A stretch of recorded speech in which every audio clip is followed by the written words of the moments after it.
Hey, Insiders. I'm Emma Capotis. I'm Michael Julian. Welcome to Festival Insider, a podcast for insiders by insiders. Welcome back to the podcast. We're super excited to have everybody here. We hope you've been enjoying all of the episodes so far, and we've been really, really excited to record some of these interviews. And today in particular is one that MJ and I have been looking forward to.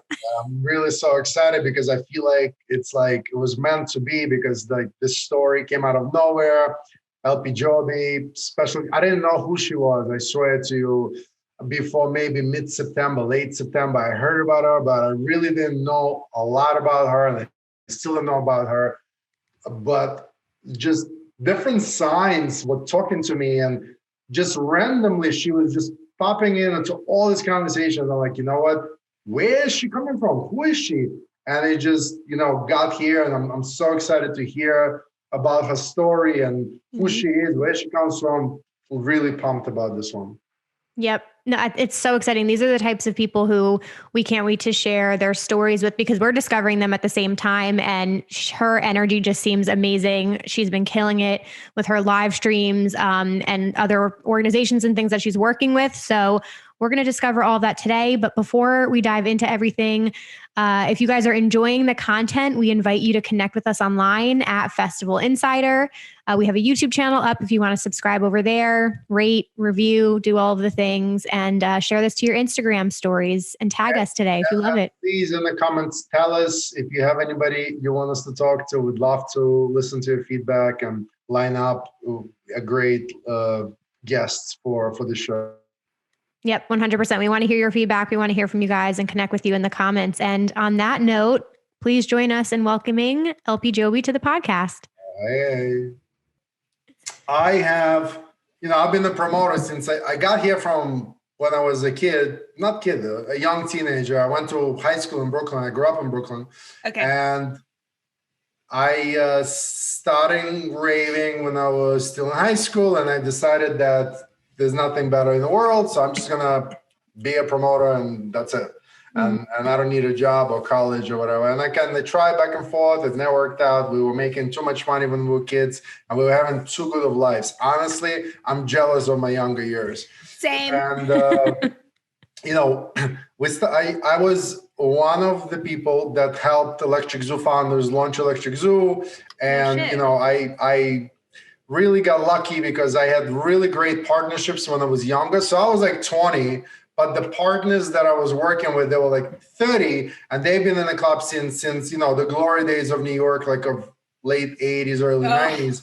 And because I was a really great, I figured out how to build a community better. So I've made people promoters. Like I would go to people that would come to the clubs, and I was like, you come here every week with a group of 20. Let me teach you how to be a promoter. And guess what? You don't have to pay to get in, and you get drink tickets, and I pay you for all your friends. But in return, help us promote the clubs. Yeah. Right. And that's how it all started. And I had so many in between. I'll tell you some stories later, crazy stories, and then like Elro, many chapters like that. But what I really learned a long time ago is that the beautiful thing about all this is that when I am backstage with the industry friends, same people.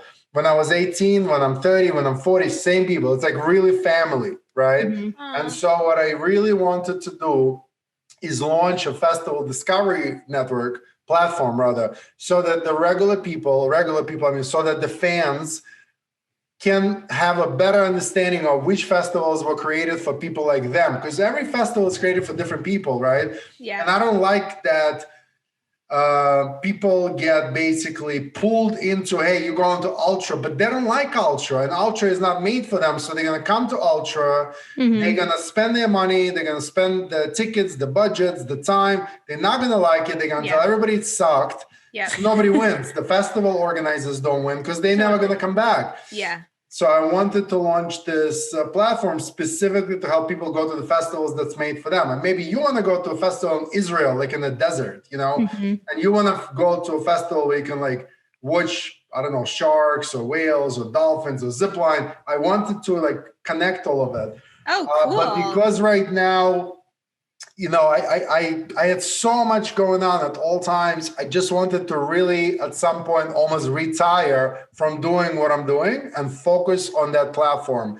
And then pandemic happened. So I said, you know what? Why I have a little more time now. Why don't I bring it up? But I'm realizing no one's traveling anywhere. So building a platform is counterproductive. So we've decided instead to start it with a content piece. So on Festival Advisor, there's a content piece called Insider. And what Insider basically was for me is I wanted to gather really good people that understand the community and the industry and start curating content that the industry and the fans would read and it would connect them, bring them closer. So like Emma knows, it's like a broken record. Like I hate that the fans will complain to the organizers that like, there's only 15 headliners, not 25. Like, this is not what it's supposed to be. And on the flip side, I don't like that the festivals disregard the feedback of all the fans. I know you can't please everyone. I feel like there's a better connection you can create. And because I can't do much, this was my way of contributing. And that's how we got to you. So we launched all this stuff. And then somebody on my team said, hey, why don't we do this thing called Talent Scout? Because the promoters, the industry folks, they want to know who is breaking through, but the fans also want to know who's breaking through. I said, it's a great idea. Let's call it the Talent Scout. They're like, okay, great. So we did Talent Scout. They covered somebody first, and then they covered you second. And like, I didn't read it. I just like, oh, cool. I think it sounds like it's a French chick, like LP Giobbi. All right, fine. And then it kind of went on, and I'm such a big believer of a universe and everything happens for a reason. And it's come over life. Like I was never like that, but I'm like that now. And I like myself better this way. I'm much more happier. And so we did that and I kind of forgot about this. And then I listened to a lot of DJ sets, a lot. And when I'm working. And so I had like YouTube working. And what happens is that YouTube or SoundCloud. And when I hear a track I don't recognize, I Shazam it. And then through Shazam, I find on Spotify. So somebody played your track, I guess. I think that's what happened. And I'm like, oh, cool. That's what the French chick is doing. This is a pretty good sound. I'm like, nice. So I added you to a couple of playlists. I do that so I don't forget the names, And then I had a conversation with Austin, and I was inviting Black Caviar to do cool. a live stream episode. And he said, what about LP? I'm like, dude, I love her. I love that French chick. Yeah.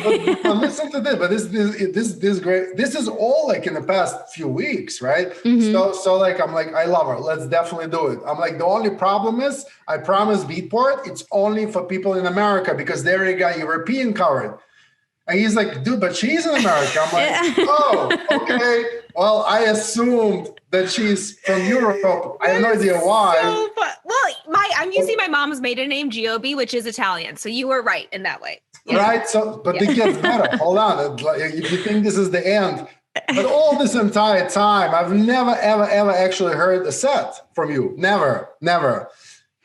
So now maybe maximum 2 weeks ago, probably less, I am rarely on a computer. I'm on a computer and the sets are playing. And at one point, I'm like, who is this? So I'm putting on, and there's this chick, and she's like, playing. I'm like, this is so cool. Who is this? And then I see it's you, and I'm like, this cannot be. Like, it just cannot be. Right. The universe is like, you must connect. That's exactly what happened. 100%. Like, literally. So I'm like, I told Emma, because we had like a long list. I'm like, dude, please. Let's like focus on first. It. Now I'm dying to know the story. Honored. Thank you. That is like, and just like a brief, Emma, I don't know if you know this, but did I meet you at the Fisher, Nora and Pure show? Were you there in Vegas? I went, yeah, right. Yeah. Okay. So I went with Tucker. I tour SOFI TUKKER a lot, and Tucker had just moved to LA. And so we thought like, oh, how fun we could like drive to Vegas, how easy and great. And we drove out there, and Elro is like obviously the coolest party in the world, So I was so pumped to get to just go to it. And then Tucker introduced us, and I honestly felt like I was like, one of my favorite celebrities I met is you, because I think you put on the coolest stuff. So this is like all full circle, I feel really honored to be here and talking to you. Truly, like I'm a huge fan of what you're making. And likewise, and look, in terms of bringing things together.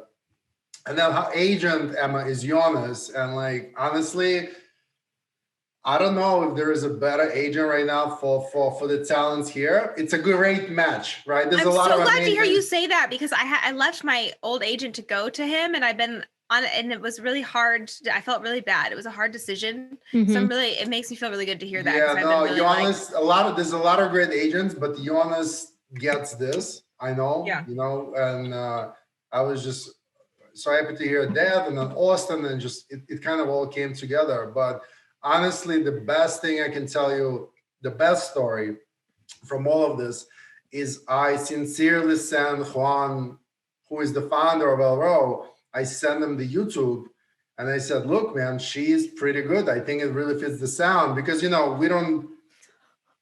we work with a lot of artists at LRO. You're going to make me cry right here. No, but listen, I mean, like, I'm telling you a story. We haven't even started yet. This is like amazing. Like, it's getting crazy and crazy. And I sent it to him and he replies like, yeah, you're right. I really like her.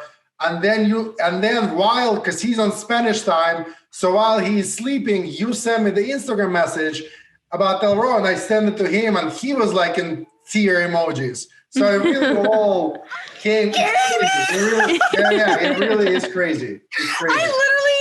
I feel like calling Andrew. I'm like, you won't believe who I'm DMing right now, like freaking out.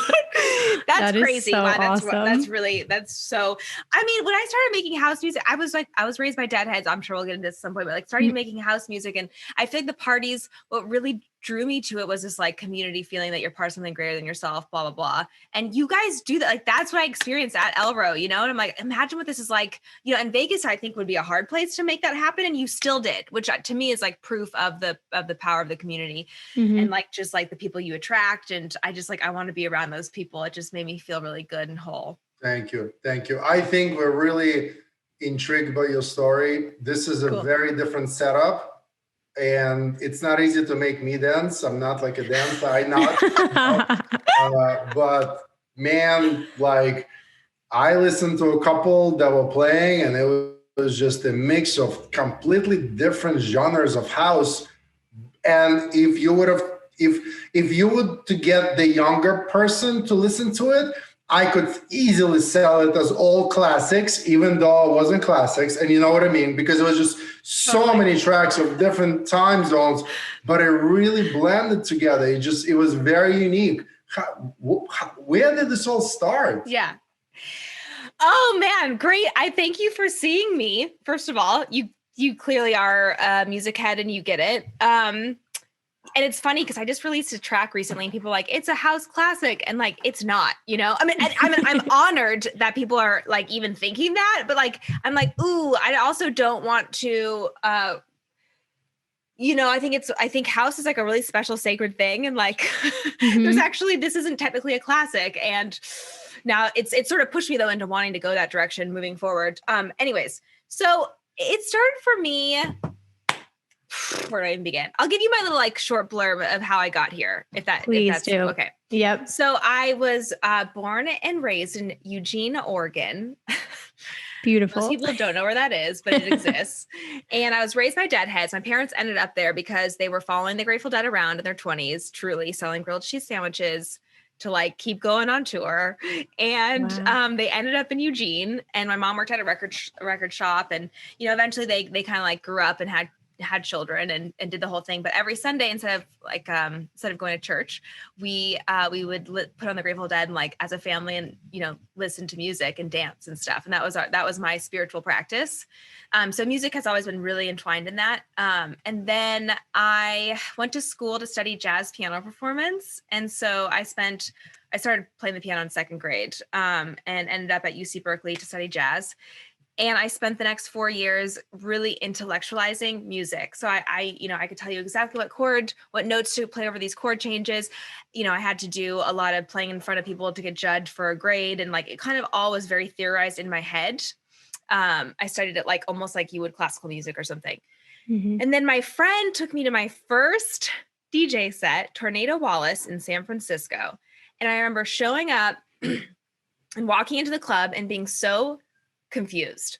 I'm like, where is the music coming from? Like, there's just one guy up there. Like, where's the band? Like, why I hear a piano. Where's the piano? I didn't understand the concept that you had a USB stick with all of your, WAV files on it or whatever. And that truly, I stood there so confused at first. And my friend, who's now a big agent, he has Flume and a bunch of other, guys, whatever, but he was sort of my entry into house music. He stood next to me and he broke down what he referred to as body music, like talking about the kick and where the hi-hats hit and how it makes your body feel. And it's like a meditative thing. And so after studying music and intellectualizing it for 4 years, I was blown. Like, wait, this is not to like intellectualize. It's like to feel. And what's so sad and scary is that like I had stopped doing that as I studied music, for a grade.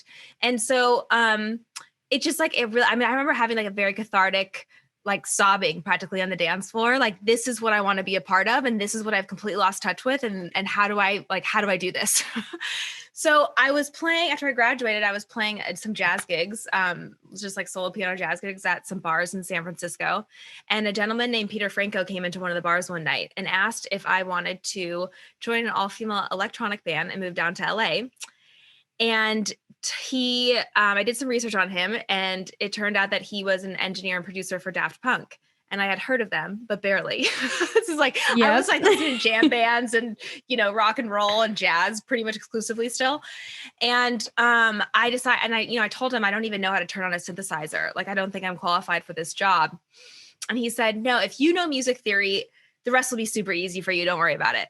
And luckily I believed him because I made the leap. I moved down to LA. I spent the next 3 years learning sound design and synthesis and Pro Tools and Ableton, and trapped myself in a garage and just did the work. The first synthesizers I ever touched were the Moogs from the Daft Punk Pyramid Tour, which was like pretty much sucked me right. Like all their notes on like, what settings to use for which songs were still on there. And I think that was like a huge drug for me that sucked me right in. I got addicted. So then I became obsessed with synthesis and sound design really. And I was working with this band. I sort of became the producer of the band because I just thought it was cool and I cared and I was a little bit nerdier. And so then the band was playing a festival, and SOFI TUKKER was playing an after party at that same festival. And what year is this? This was, let's see, this was 2017. Oh, wow. Okay. Yeah, 2017. Yeah. And my agent for the band was like, they need a DJ to fill in last minute at this, like, I guess the opening DJ for the after party fell off. Like, do any of you girls know how to DJ? And I said, yeah, I do. I lied. I said, yeah, I do. And I was like, I can figure this out. Like, right. I have a few hours, which is ridiculous to think about now. Cause I love SOFI TUKKER. Drinky had just come out. I had just heard it. And I was like, I need to get in that room. And so I literally I had Serato on my computer, and I just sort of, I don't know what I did, but there's not a single person on the dance floor at my set. My mom had come to the festival, so she was the only person there, and she was feeding me chicken nuggets on the dance floor. And I remember thinking, what am I doing with my life? Like, is this going to be it for me? And, I did my best, and then I left, and I got a DM from SOFI TUKKER saying, we were backstage. We listened to your entire set. We loved your song selection. Do you want to come on tour with us? We're doing our first US tour. And I'm like, this has to be a joke, Yeah. And so I wrote back and was like, if you're serious, of course. I don't really know how to DJ, to be honest. I just sort of, I'm surprised that you even liked it. I'm actually in this band and whatever. And they were like, well, we really just have room for one person. So if you want to come, you can come. So on that tour is where I failed night after night after night in front of people, learning how to DJ and like really understanding what the art is of the DJ, that it's really about a full journey, and it's really about getting them to trust you and then pushing them. And that took me years to understand, really, like the psychology of it. But as I'm playing, I started learning like what works on a dance floor, like how do, forms of house tracks really work and why do they work, and the mix-ins and the mix-outs. And so I just started kind of slowly making my own music that I wanted to like start feeding into my sets. And then I I am obviously a piano player and a trained musician, and I was really missing that part of like being in the band and getting to like play instruments. I mean, in this band, I had like 7 synths and everything was live and like MIDI clocked through. It was a crazy setup, So then going from that to DJing, I sort of missed a little bit of that. And so I started slowly incorporating the piano and a drum machine and a bass synth into my set. So now I have, so I can still do some kind of like tying back to the roots of my jam band legacy, which is, I have some freedom to like put on a loop of a beat, add an acapella, make some piano chords, record them through the DJS 1000 so I can loop them and kind of just like improvise like it's a jam band almost. And I'm trying to do more and a little bit more and more of that into my sets. Obviously, a lot of the sets I play are still like in the US and they're like an hour long and you kind of just like get in there and bang it out. But my dream scenario would be to start touring in Europe and like really get to, play these 4-hour sets where like it's an actual journey, because like I actually think that that's what I was meant to do. And that's how I was raised. And I'm excited to like sort of incorporate all of that in. I remember bringing my dad to the first festival, one of the first festivals I played, and it was electronic festival, and he stepped on the field and he goes, "Oh my God, I get it. If I was born now, I would be a raver instead of a hippie. Like instead of taking acid, we would take Molly. I get it, And I was like, there actually is so much crossover in the communities, like you're part of something greater than yourself. Your peace, love, unity, respect, all of that is so tied in with like the Deadheads and the jam band scene. And it's really cool to see through his eyes how much synergy there really is. And I feel like that's why I think that's why I ended up here. Yeah. Wow. So this was a lot of information. The only thing Amazing. I got was my ADD brain is that you had really cool parents. Okay. It's true. Okay. So let me take 2 steps back. I want to tell you something though, because I'm going to forget. I want you to try to find, I don't know if it's possible, but if you can, find and listen to a DJ set by John Hopkins. Oh, I love John Hopkins, but I've never seen a DJ set. Never seen a DJ set by him. You'll fall in love because he, a lot of, especially in the house music, real house music, a lot of the DJs do play very long sets and his journeys, and guys like Marco just keep going until can't stand anymore, and Joseph, everybody. But John Hopkins, his sets that I have heard as of late, especially, integrate different styles of music that usually would never be played together in the same set. But I feel like you would really love it. That to me is what it's all about. It's like I got my hands on all these crazy acapellas from the studio that I was working at for a minute, and like the Black Keys and even Grateful Dead stuff and Jackson 5 and where's the right moment to like throw these things in that people know and like bring up a certain part of their brain, but like while doing something completely different is like this, where to do that, when to do that, why to do that. Like that's what I'm obsessed with right now. So we go on a tour with SOFI TUKKER, completely out of the blue, get invited, we go on a tour. When you play before them, no one really knows who you are, right? Also, I was terrible, probably. So what happened next? Like, okay, the tour ended, then what happens? Yeah, totally. So the tour ended, and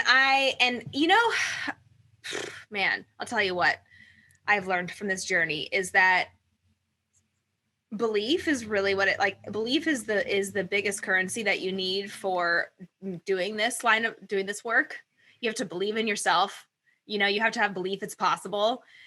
And Soph and Tuck gave that to me. Like, there's truly no reason they should have believed in me. I honestly don't know. I had no talent at the time. I barely understood house music or dance music. And they just saw something in me that I didn't really see in myself at first. And they saw it so clearly that I had no choice but to see it also. I started believing it. And I started thinking this is maybe possible. And so, I mean, any free second I had, I would be in the studio, like listening and learning and studying and trying to emulate and, just like became obsessed with trying to make this work. And, they continued to give me, they kind of asked me, like, whenever we go on tour, we'd love for you to like be our DJ and like, always be the ones to pump up the crowd if we feel like you understand us and get us. And so I took that responsibility very seriously. And I was really honored. And also they're 2 of the most beautiful humans on the planet, 2 of the most positive, healthy, wonderful, just like life-giving people. And just getting to be around them was so invigorating. And so, you know, we'd go on tour and then I'd come home and I would like try to learn and practice. And I mean, I probably spent 18 hours a day just practicing and studying the greats, you know. Wow. I think it you know, the 10,000 hour rule is so true. And Yep. so and also it just takes a lot of time to find who you are. Like the last few releases I've even done are the music I'm making now is a journey away from that, to be honest. And you know, I'm okay with that. I think that's just part of the process, and I'm pumped up about the new stuff, but it's it just takes that, you know, that dedication and that and just the hours. It just takes time. And I'm a very impatient person. I'm like, I want it to be done now. And I'm like, oh, this is a lifelong journey. You know, it's like thinking back in like 10 years, it just, and honestly, what really brought it all together is the pandemic. Because what happened was I was on tour with SOFI TUKKER in December. We were in Vienna, and I had popped off the tour for a night to see a friend. And then I got on a train to meet back up with them. And it like the snow was falling. It was so beautiful. And I opened up I like took over an entire table, and I had the TR-8S and a little synth bass in my computer.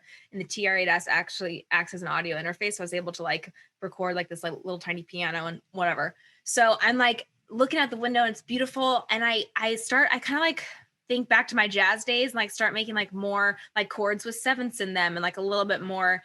Because the main thing Tucker always told me was like, you need to do less in your music. Like you're doing too much when I first started. Like the chords are too, like play less notes, just do everything less. Interesting. So I had to work really hard at like, how do you say something with using the least amount of tools?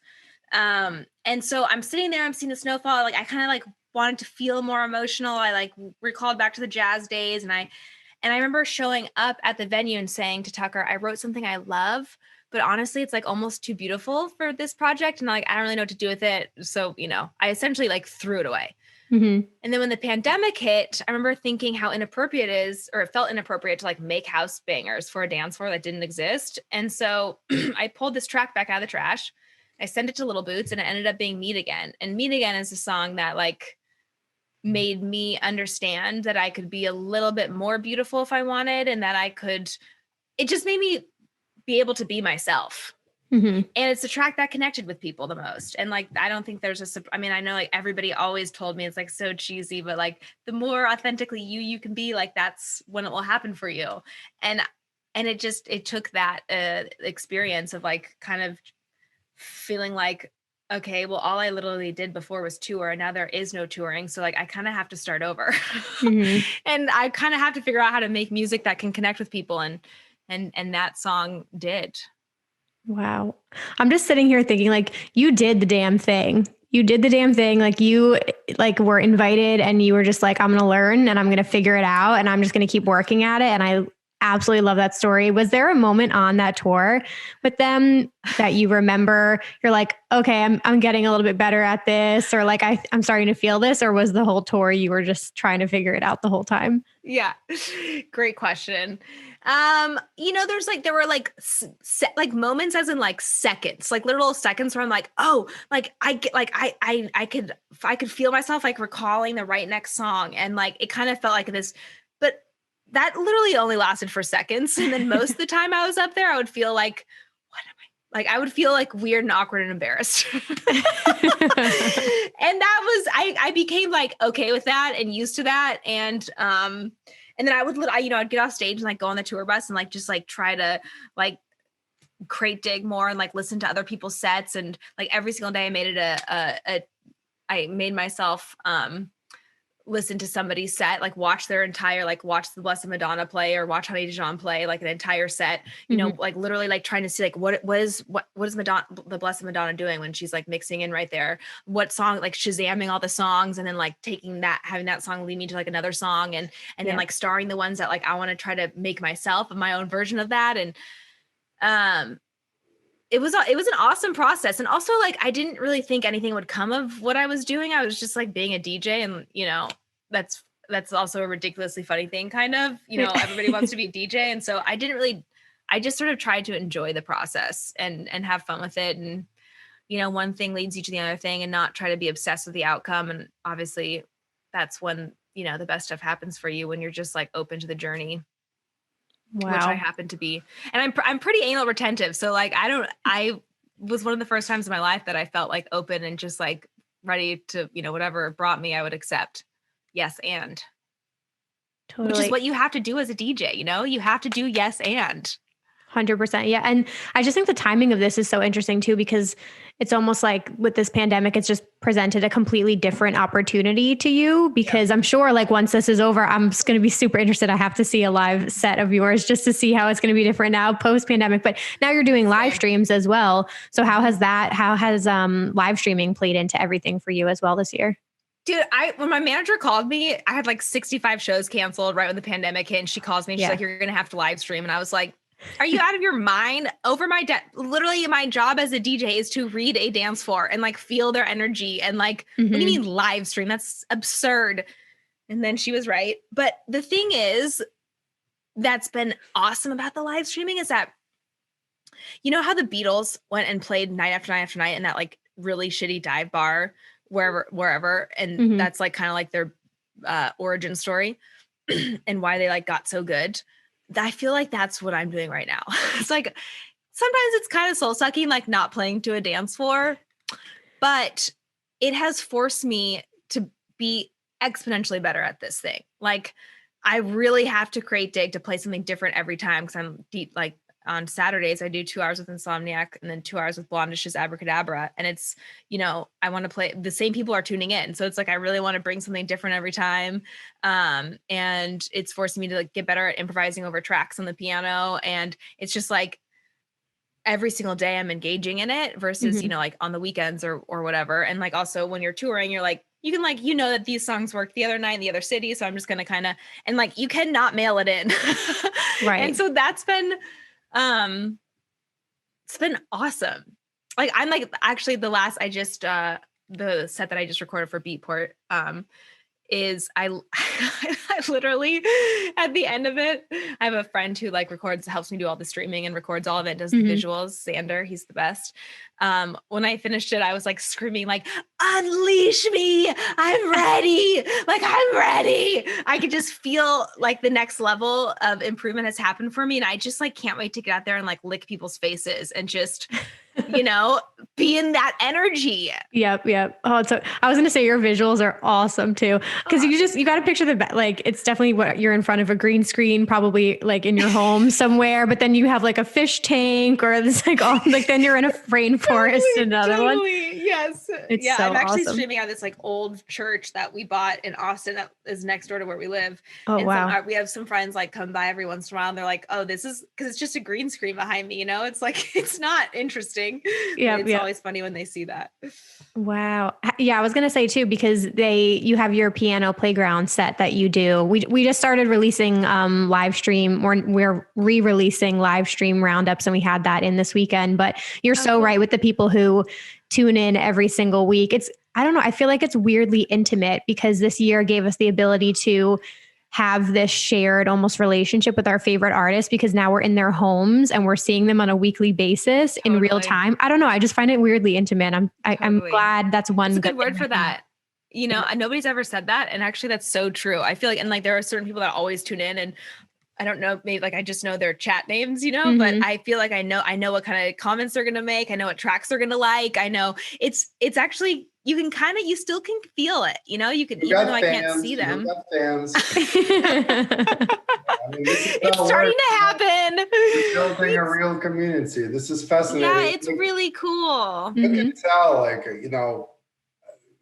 there's not much that I can attribute to as a God's giving talent, but I read people really well.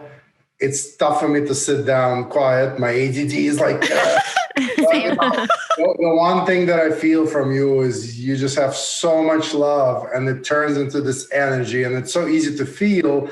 And I think that's the reason why you want to go on tour and you can't wait to play, because, you'll see it, it'll come out. And, I have a lot going on. And one of the projects I have is I'm working with this young developing artist in New York.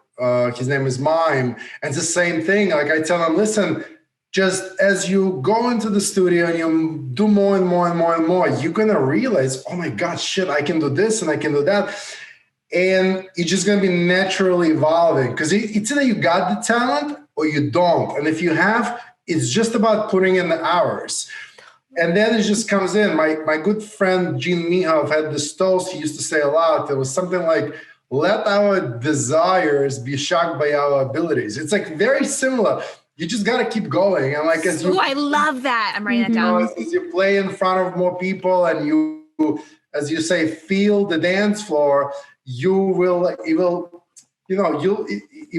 oh my God, you got such a journey ahead of you. You just like baby starting out. You know what's crazy? It's funny to think like 3 years ago, if I look back, I'm like, I thought that I like knew my stuff then. And now I'm like, you knew nothing, you know? And so I always think like in 10 years, I'm probably gonna look back at this moment and be like, you were an actual infant, you know? And I think like, oh, I'm getting it. And you're never going to get it. And that's the beauty. It's like, it's this evolving crazy ass thing. And I need to play like 1,000 more dance floors and have I'm so excited. Yeah.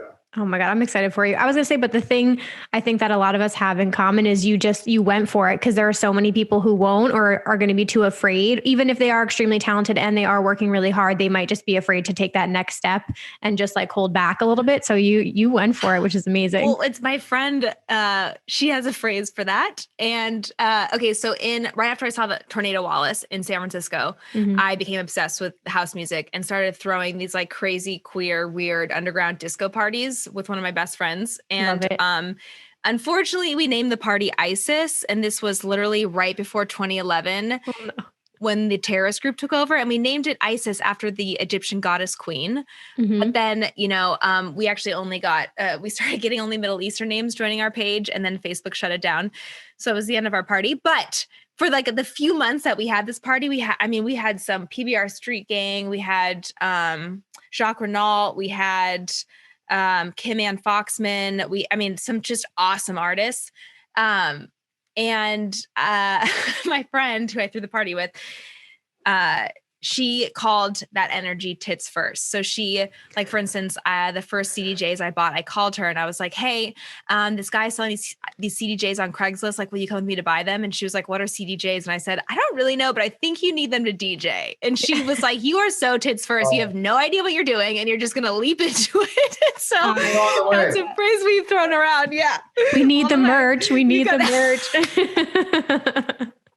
I will wear a shirt that says that. Totally. There is one, so I will send it to you. Amazing. Oh my God, that's so cool. Wait, Emma, how did you get involved in all of this? Oh my God. MJ and I basically met like a month ago. So when he started, revamping everything with Festival Advisor and Insider, he, I think, stumbled upon my page. So I create content for the EDM community. I'm from New Jersey. And just from going to a bunch of music festivals, started creating YouTube videos about 4 years ago. There weren't as many people on YouTube helping you prepare to attend festivals. So I was like, oh, there's like, a need for this. And then it just blew up from there. And then I started my own podcast for ravers and have just been churning out content for the last 4 years. And that's how MJ found me. Are you in New Jersey right now? Mm-hmm. So I'm flying into New Jersey in a few weeks to record with Barbara Tucker and Francis Mercier. We have a track that we're working on. I don't know, like, I know we're in COVID time, so it's up, but if you want to do like a socially distanced coffee or whatever, I would love that. Yeah. Oh my God, I would love that. Yeah, no, I make sure to connect. Yes, 100%. Really cool. I don't want to interrupt you, which again takes a lot for me. For me, so much. But I'm sorry, I talk a lot. As you know, this was really great, and I was really enjoying it. That's why I didn't interrupt. But it's funny, as you are telling a story about Tucker, who for no apparent reason comes in and tells you, we loved you, you're it, come with us. It was the same thing. I saw her, I listened to her, I'm like, that's a star. I called my team, I called, Dimitri, I'm like, dude, I found it. She was like, what did you find? Like, trust me.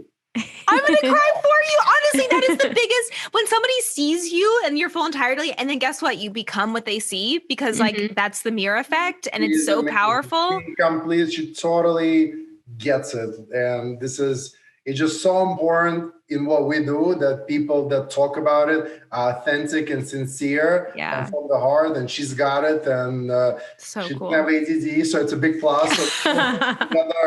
we can balance it. But yeah, that's exactly the same way. I saw her, I heard her talk, and I said, exactly. I'm like, this is like, I've been trying to get this out. I just don't have the time. So I went to her, I said, listen, what you're doing, I'm going to do it. I don't have the time. Let's do it together. I'll bring you in. You guys, I can't wait to share and support this however I can. It's such a great idea. And honestly, it is so important. My partner actually does a music festival, SnowGlobe Music Festival. So it's like, it's in the snow, it's winter.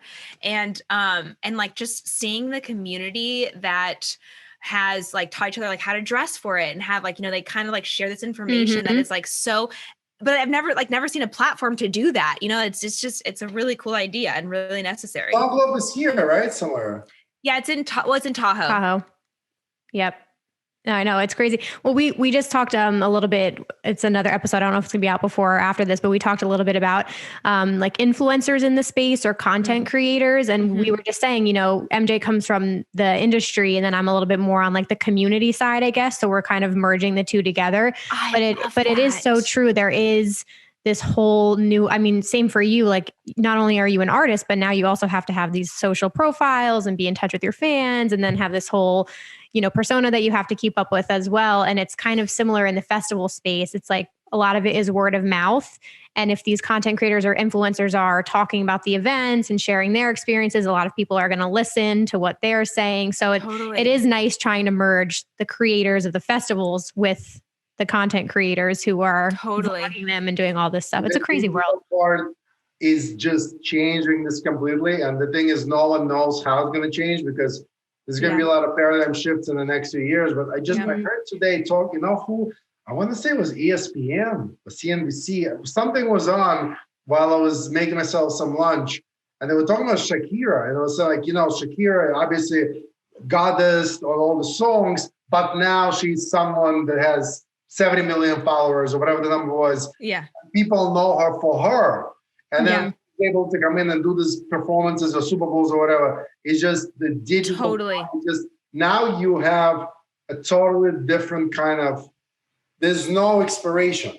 Like, right? You're an artist and you go. You have your fans and your followers and your supporters. They're never going to leave you. It's not like before.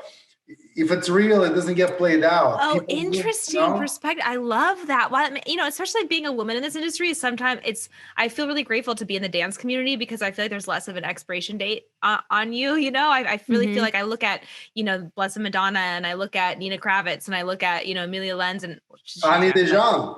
Honey Dijon. Like, it's just like, it's like they are, the more that they do this and the more experience they have and the older they get, the more respected they become. And like, that is so different than necessarily in the pop world. And it's just, I feel really grateful for that. And to have those like, inspirational people.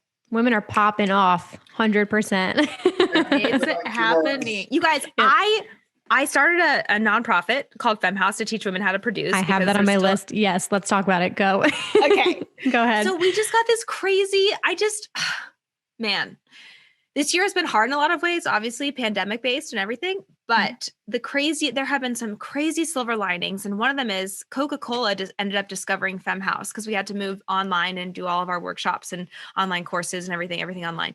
And so they ended up discovering us and writing a big check, because they want to support and they want us to, expand our programming, and they wanted just to help that. It was, I was just doing this, like, I was just, paying money out of my pocket just to make this happen, because I see that there's a huge, inequality in this right now. And I just cared about it.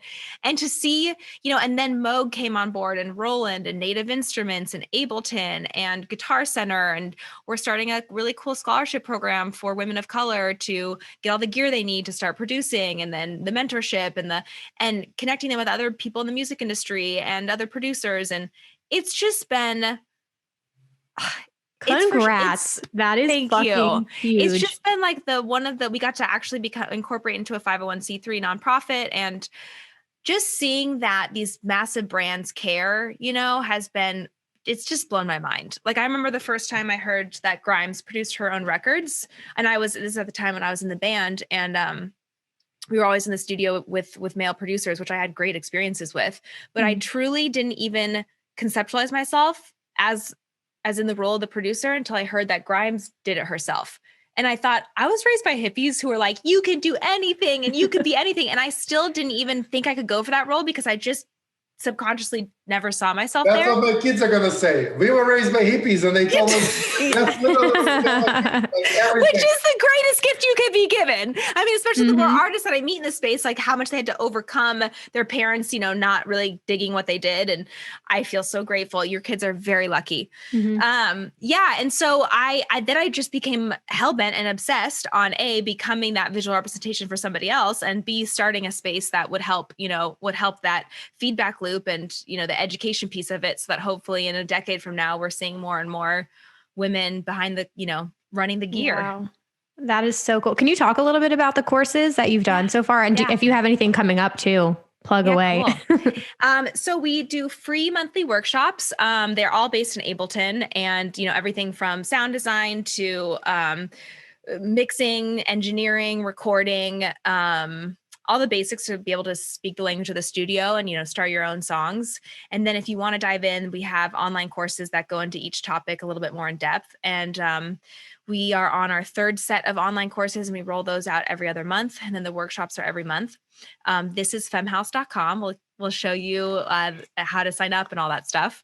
And then actually on February 6th, I'm really excited about this. I'm launching LP Giobbi presents FEMME House Radio on Diplo's Revolution on Sirius XM. Oh so my every God. Saturday night, I'll get to interview another female artist in the dance space. And it's an hour long house music set. So Wow. with an interview by a different artist every time. And the first artist is Annabelle England. And so that one will be on February. The first one will just be me, and then the second one will be Annabelle. Yeah. So and that'll be every Saturday night with a replay on Mondays.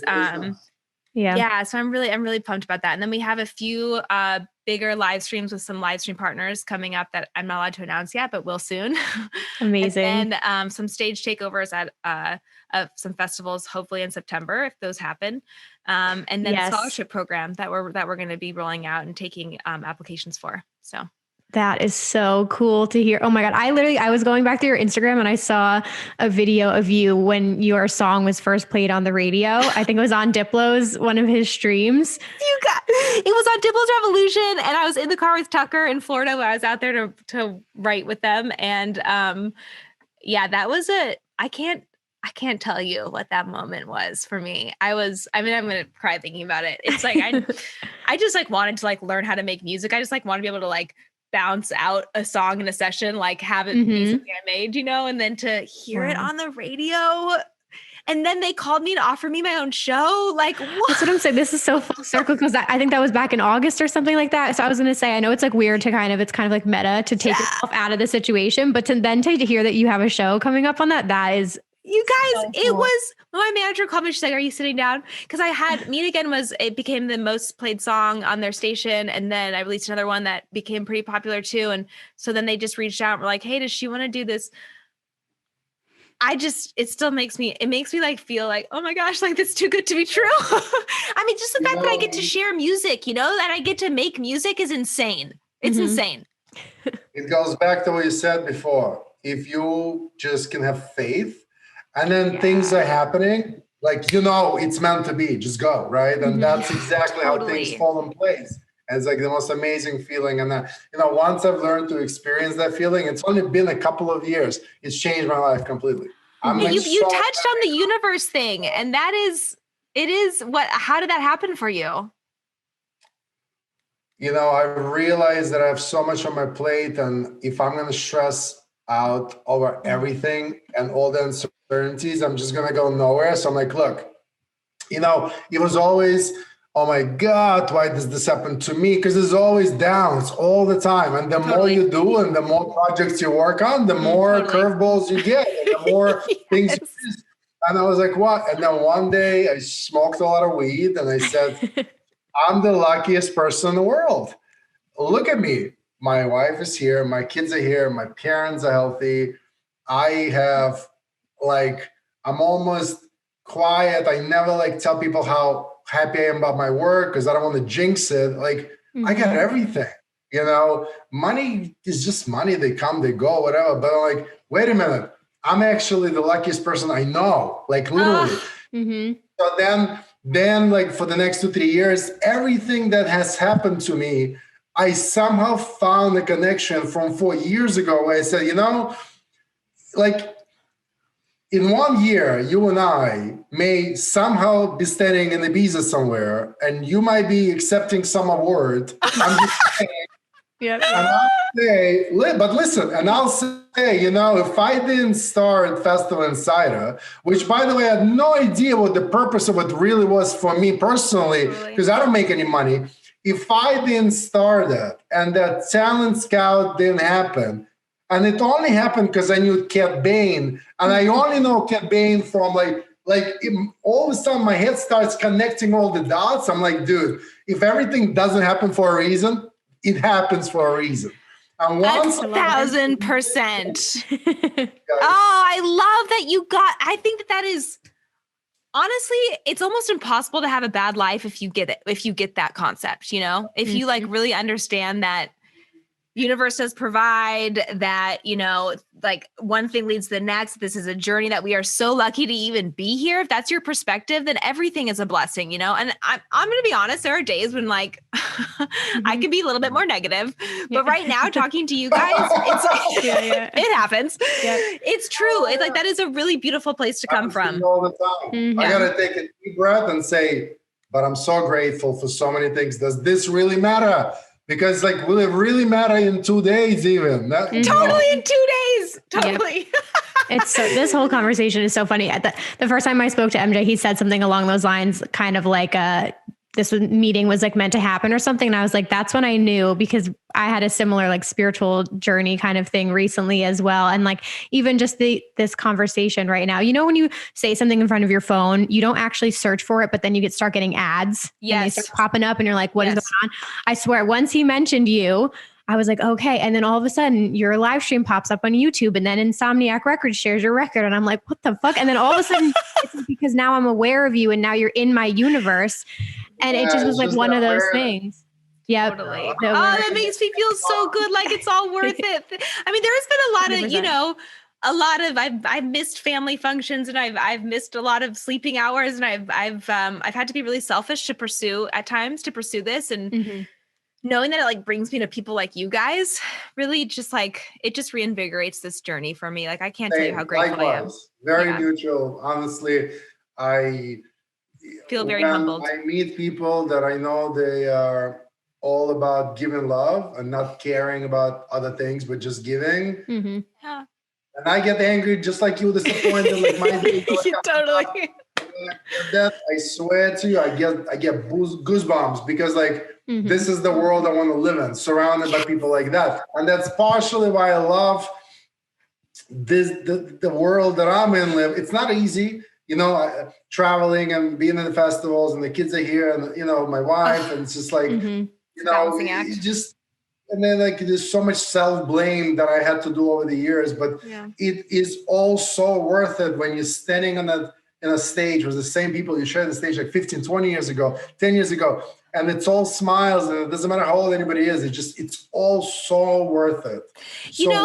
Totally. And I remember I went to UC Berkeley, and I studied jazz piano performance, and I also studied a lot of like power and privilege classes and stuff like that. And I remember talking to my mom and feeling like, when I decided to like really pursue music as something I was going to like put all my hours in and really try it. I remember telling her like, but is it important enough work? Like, should I like go try to like, be in politics to like, change things that are maybe more tangible, or should I?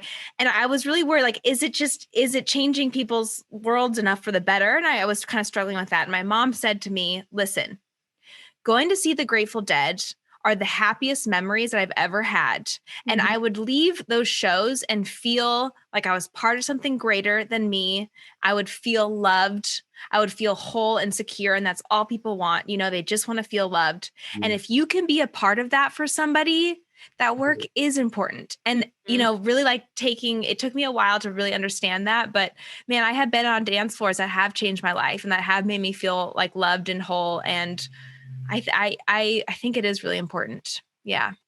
100%. Yep. I was going to say, and even just with this past year too, with all the fans, like they're missing that so much. So even the live streams you're doing, like whatever little things you can do to bring joy, and you can still integrate, Femme House, like you can with your platform. And as you grow, you're going to be able to pull in all these other things to make an even bigger impact. And then you'll have your show, which will be so I think that's the best part about this. Like, I think when MJ mentioned about podcasting, I was like, podcasting is the best because even no matter what mood you're in before, once you sit down to start talking to someone and you hear people's stories, you're just like, this is the coolest fucking thing ever. There's so many interesting people in this world. It's just, I know. And also just like to be able to like connect like this and have these conversations is just so, I feel like I'm never going to be the best DJ and I'm never going to be the best producer. And I'm not like, and I'm okay with that. And I think that I've come to this realization that my gift is actually being in a place where I can like tap into my joy and be a conduit of joy and hope to share that. Because I think that if people are sharing their joy, then they can tap into their own, Mm-hmm. and like, I've had to work really, like I'm pretty type A and I'm like, I need to be the best, and I had to do a lot of journeying, maybe some mushroom trips to get to the place of like, actually my purpose here is to be part of the feedback loop of, of joy. And that's it. And if I can tap into that, then I'm doing right. And that's going to be enough. And like, don't kill yourself. Totally. Do you go outside? Do you do a lot of outdoor stuff? Because I feel like for you to do something that goes into the sunrise. And what's crazy is that for the last 2 years, I have a crate in my record box that is called Sunrise that I've only been to Burning Man one time and it was only for 6 hours. Like I've never even been in a position where this could even be close to happening to me. And I've just like started curating, and then I've started replacing each one of those tracks with my own weird track that I've been trying to make. And so I'm almost at the point where I have my own full Sunrise album. And I think that that's the moment I'm going to debut it. And I am freaking out about it, you guys, because to me, that's like the most special, like, people are potentially coming down on drugs, mm-hmm. or they're waking up and they're ready to start their day. And like, what can you give them then, And mm-hmm. like, I think that I'm just really excited. Trying to get too That's amazing. I didn't take it out of, few airs because even those 3-4 sets that I've heard, like, you have that style where like you can blend in and like a Depeche Mode remix with some other stuff and everything together and people will go nuts. I know because I must have been to hundreds of Sunrise sets. Mm-hmm. So special. So I can, when I hear the music, in my head, I can see where I would be to really enjoy it. That's where the question came from. So cool. No, I was going to ask you too. I mean, like looking a little bit ahead here and post-pandemic, what does that look like for you? Are you interested in doing tours and shows? Are you into the festival? Yes. Like, yep, all of it. The second that I can get out there, I am getting out there. Yeah, I mean, I pretty much now, as soon as the live stream ends, I like do seriously scream like, unleash me. And that's what it feels like. It feels like, I need this energy. But I have a lot of festivals booked for next year. Amazing. Like when the offers, whenever I get an offer, I take a moment to sit down and cry a little bit because it still blows my mind. Mm-hmm. And I'm also setting my expectations to assume that none of them are going to happen. So that if they do, it just feels good. Yep.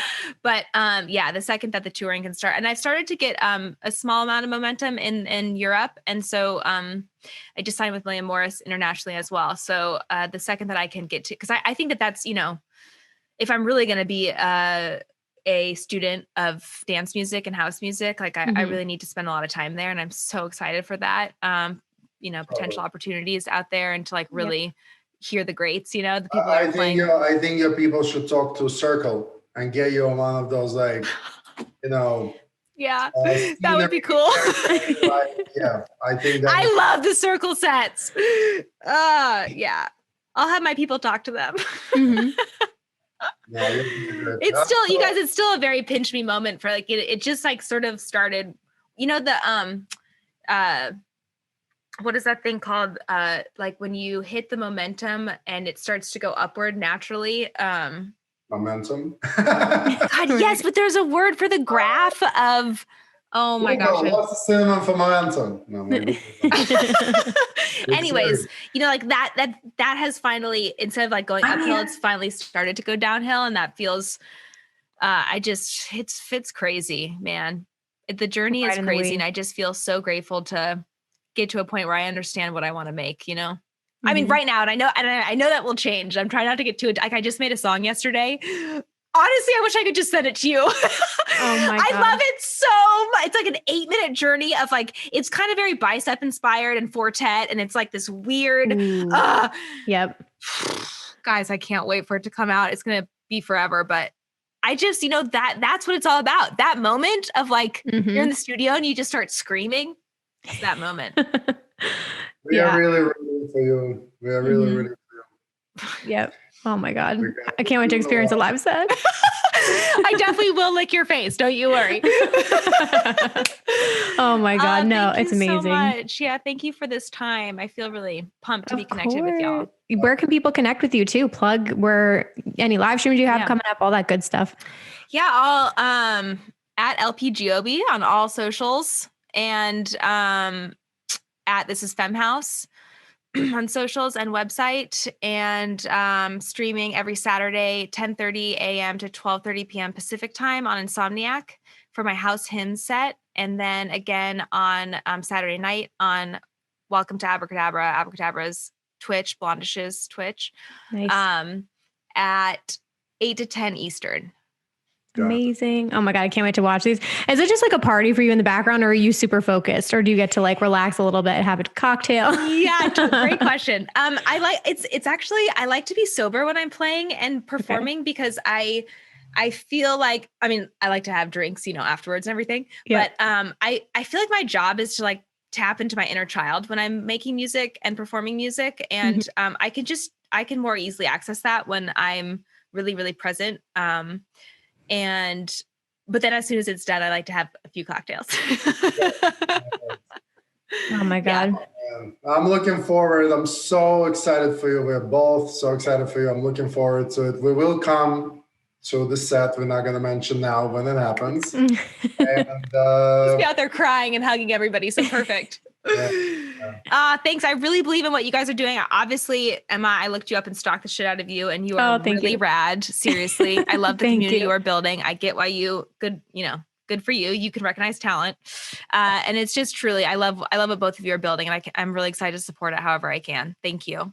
Well, if nothing works out for me, at least I can always go. I look back at this one and said I recognize two talents at once. Totally. Oh my God. No, this was amazing. This was honestly so cool. We're so excited for you. And we can't wait to connect with you, and shout out FEMME House, everything. It's amazing what you're doing. I can't wait for the show too. Thanks for your time today. We appreciate it. Live. Yeah. The virtual world was great, but it's time to, totally. Let's see it. All right. Thank you. Thank you so much. Have a good one. You too. Bye. All right. How good was that? Yeah. Amazing. I mean, like, honestly, unbelievable. It's like, we can't even talk. I know. That was very impressed. Like, the girl obviously worked her ass off. Let's be honest. Commitment, gave up a lot, and deserves everything that's coming her way. It was great to be reminded that we met in Vegas. So funny. I didn't even know we met. It's just like mind-boggling how all of this interconnects. Oh man, I'm so happy we did this, that she was a guest. Yep. I think we had so many, we had so many cool moments just speaking to her, and her energy was amazing. And you can tell how passionate she is. And I think she really told a story of how she got to where she is. And like we said, I think we are catching her at a moment where she's about to like take off. I mean, she's got so many cool things coming up. So to talk to her now while we're still in this pandemic before she completely pops off, I think was a really, really cool time to catch her. And I'm an even bigger fan now after speaking to her. Likewise. We wish her all the best. And honestly, if everybody who we talk to will tell a story the way she did, this is going to be my most favorite activity.